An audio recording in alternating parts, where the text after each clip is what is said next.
All human cultures have the tendency to look at themselves through a distorted lens. Unfortunately, the beliefs and the assumptions which distort their perspective are untouchable for most people. Mythology blinds us, much like a blind spot in the car.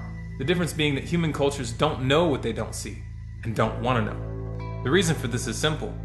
No culture ever admits that its own beliefs are myths. This is a label reserved for foreign or outdated ideas. It may be that you consider yourself monotheistic, agnostic, or atheist, but the reality is that the chances are you are actually polytheistic. Regardless of what one says they worship or don't worship, it is not lip service that defines a true religion, but rather the devotion and service that one gives something that actually counts. So in that context, what are the gods of the 21st century? What do the people of our time bow to and honor? What do they obey? What is it that they actually serve? At the pinnacle of the modern pantheon is an ancient and ruthless god originating in Mesopotamia around 10,000 years ago.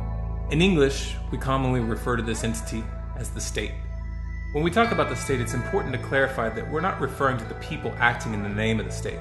The elected or unelected bureaucrats which administer the system are not the state any more than the Catholic Church is Jesus. That which most people call government is actually the priestly class of an unseen deity. The priest, often referred to as politicians, merely act in its name and pretend to be its earthly representatives. Of course, to the average person, the idea that the state is a deity must seem absurd. Certainly the state is real. We all know it's real. It rules over our lives. It controls the course of our society. Really? Prove it. Show me the state. Is the state the buildings that the politicians meet in? If so, by that definition, the Christian God would be the chapels and the temples.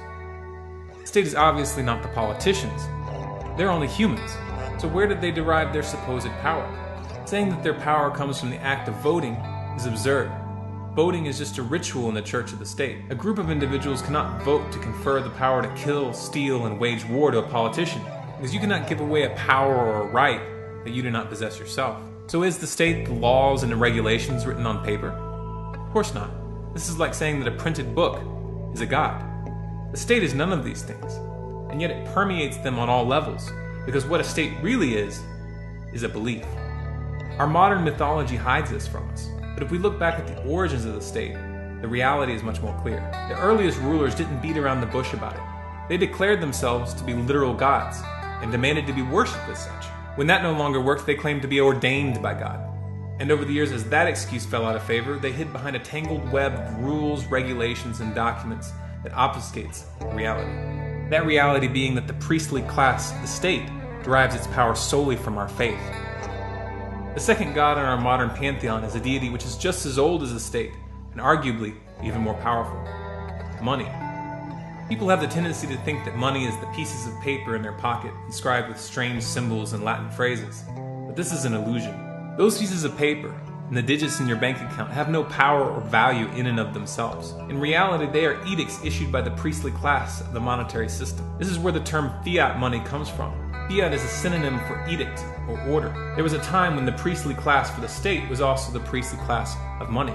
But in a series of carefully orchestrated coups, a new priestly class took control. The current priest of the monetary system are the banks, the untouchable administrators of the monetary faith. They alone hold the power to create money, and due to the fact that the priestly class of the state is quite susceptible to corruption, those with the power to create money have ended up controlling everything. There are countless other deities in the modern pantheon. Obviously, we don't have time to deal with all of them here. These deities can be political, religious, anti-religious, atheistic, or scientific, but the common denominator is that the belief itself takes on an identity and a life of its own, quite independent of the actual facts they claim to pertain to. Like the other gods we just discussed, they usually acquire a priestly class who administers and directs how the beliefs are interpreted and applied. And that priestly class, if successful, draws a dedicated and fervent following.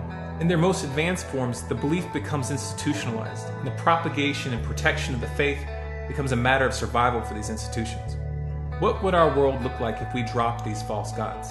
What would our world look like if we refused to accept dogmas and refused to allow intermediaries to tell us how to interpret reality? That's not a rhetorical question.